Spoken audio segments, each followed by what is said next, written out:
Ok mon gars, j'ai besoin que tu sois complètement honnête avec toi-même. C'est quand la dernière fois que tu as fait un truc courageux? C'est quand la dernière fois que tu as pris un vrai risque? Un vrai risque, qu'est-ce que c'est? Ça peut être aller parler à cette meuf qui te plaît de ouf, ça peut être essayer ce business que tu as envie de lancer depuis quelques temps. Ça peut aussi être par exemple si tu as juste assez de thunes pour t'acheter un ordinateur, que tu sais que ton ordinateur ça t'aidera dans tes projets, et va prendre le risque d'acheter cet ordinateur sans avoir la certitude de le rentabiliser après. Pour que tu comprennes ce que c'est un vrai risque, je vais te donner quelques exemples perso. Par exemple, là il y a pas longtemps, je me suis inscrit pour un combat de MMA qui est dans 3-4 mois. Donc je rentrais dans une cage, me taper avec quelqu'un, ça c'est un truc vraiment courageux qui m'apportera beaucoup de bénéfices par la suite.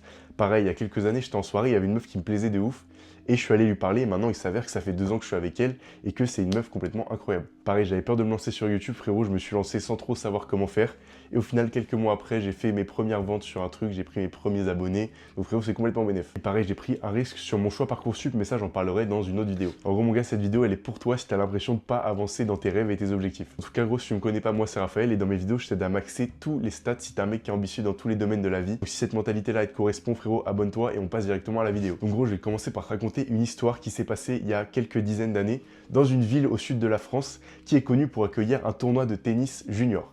Et à ce tournoi de tennis, frérot, ce jour-là, il y a un mec qui s'appelle Richard Gasquet. Si t'es un peu dans le tennis, tu le connais, c'est un mec qui a pas mal percé dans le tennis français.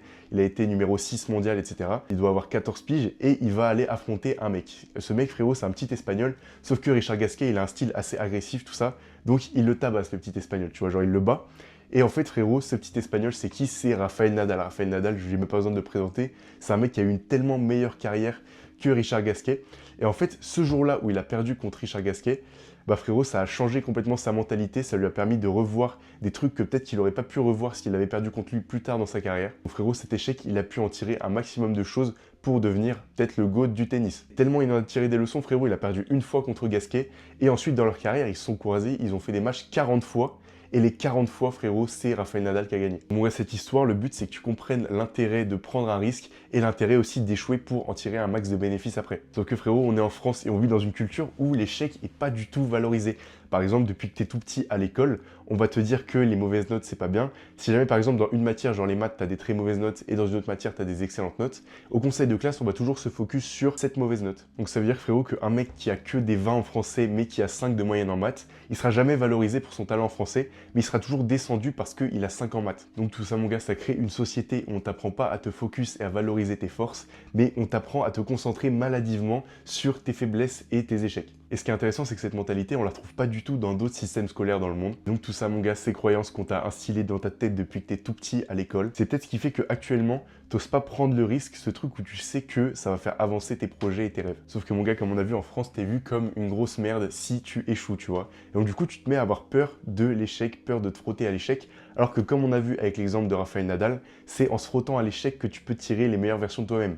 Même les plus grands boxeurs, frérot, genre Mohamed Ali, Mike Tyson, qui ont que une ou deux défaites à leur palmarès, frérot, c'est des défaites qui ont été hyper instructives parce que ça a révélé les failles dans leur game plan. Et en fait, si ces défaites-là, ils les avaient eues plus tard dans leur carrière, peut-être qu'ils n'auraient pas su le corriger. Pareil, c'est comme moi au grappling, j'ai commencé le MMA il y a pas longtemps et vu que je suis un mec qui vient de la boxe taille, c'est-à-dire qu'en striking, je suis plutôt pas mal, mais au sol, au début, frérot, j'étais la salope de tout le monde. Ce que j'aurais pu faire, c'était venir juste au créneau de mon club où on fait du MMA ou juste au créneau on fait du striking parce que c'est les trucs où je suis fort. Mais non, j'ai choisi, frérot, de venir au grappling exclusivement.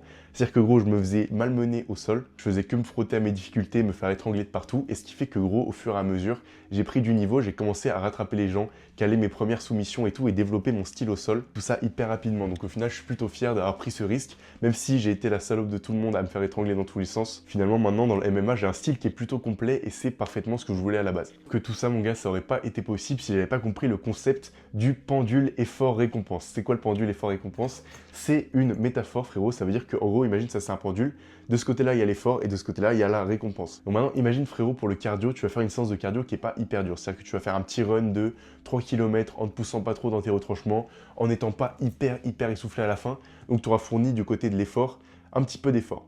Et quand tu lâches le pendule, il va revenir à l'équilibre, mais il va pencher vers la récompense. Alors qu'à l'inverse, mon gars, si tu te pousses dans tes derniers retranchements, si tu fais un 10 km en essayant d'exploser ton record, bah, c'est un effort qui va être hyper haut dans le pendule au niveau de l'effort. Donc forcément, quand tu le lâches, il va aller loin du côté de la récompense. Il va aller jusque là, frérot. Donc ça veut dire qu'en gros, ça peut être résumé dans plein de domaines de la vie par la phrase « plus je donne, plus je reçois ». Donc ça s'applique au cardio, ça s'applique aussi à la muscu. Plus tu pousses fort, plus tu te rapproches de l'échec musculaire, plus tu vas détruire ton muscle et du coup lui permettre de se reconstruire plus fort après. C'est comme ça qu'on fait une bonne prise de masse, frérot, c'est un peu mon domaine à la base. Mais voilà, tout ça c'est pareil avec le travail. Plus tu mets d'heures de travail intense, d'heures de deep work, plus tu auras de résultats avec ce travail. Et ça mon gars, c'est pareil pour l'objectif que tu as toi dans ta tête. Il y a sûrement un gros risque, une action hyper inconfortable qui a le potentiel de te faire forcément avancer, de te faire énormément avancer. Et ça frérot, c'est le concept du rapport risque-récompense. Frérot, c'est comme ce qu'on a dit tout à l'heure, mais si tu fais un truc à risque bas, le potentiel de récompense est bas. Si tu fais un truc à risque haut, le potentiel de récompense est haut. Frérot, faut pas être Einstein pour comprendre ça, et c'est ça qui est magique parce que c'est pas compliqué. Mais surtout mon gars, l'avantage que toi t'as là-dedans, c'est que t'es jeune frérot. C'est tellement une chance d'être jeune parce que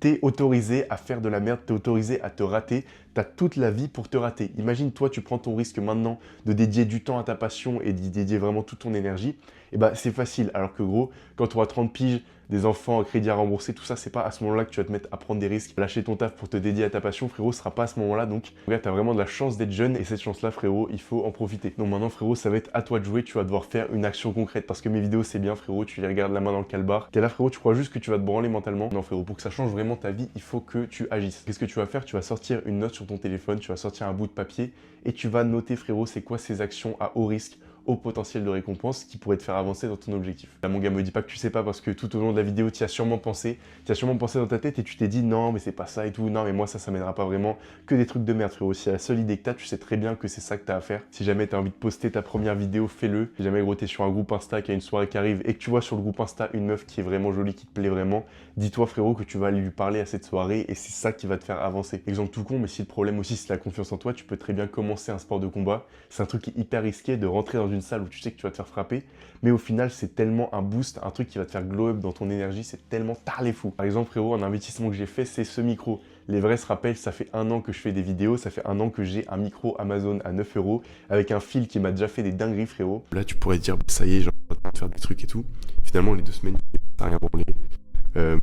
Moi j'étais là, je me lançais un petit monde Minecraft que je charbonnais pendant 2 semaines. Et voilà, malgré tout, respect à lui parce qu'il m'a permis de commencer, il m'a permis de prendre ce risque. Donc j'en suis reconnaissant à vie. Frérot, si t'as envie de transformer ton corps avec une prise de masse et ta personnalité à travers une prise de confiance en toi, j'ai créé un programme qui réunit les deux, va checker en description. Tu sais que de toute façon sur ma chaîne, t'as des conseils gratuits pour faire tout ça. Voilà, c'est de la thune à mettre dans un grec, tu peux aller voir en description si ça t'intéresse. Pareil mon gars, si tu veux avoir accès gratuitement à la template que j'utilise pour suivre mes objectifs et voir concrètement leur avancée, envoie-moi un message sur Insta et je t'envoie ça gratuitement. Enfin, dernier truc, j'ai une chaîne secondaire où je poste du contenu plus en format podcast sans montage. Donc mon gars, si ça t'intéresse, va checker. Particulièrement si c'est le sujet de l'argent et de l'entrepreneuriat qui t'intéresse, le dernier que j'ai sorti, il est vraiment très intéressant pour toi. Et voilà frérot, merci d'être resté jusqu'au bout. Abonne-toi si tu veux faire partie des 104 GOAT qui sont abonnés à la chaîne avant tout le monde mon gars. Bref, bisous, reste branché, on se pète.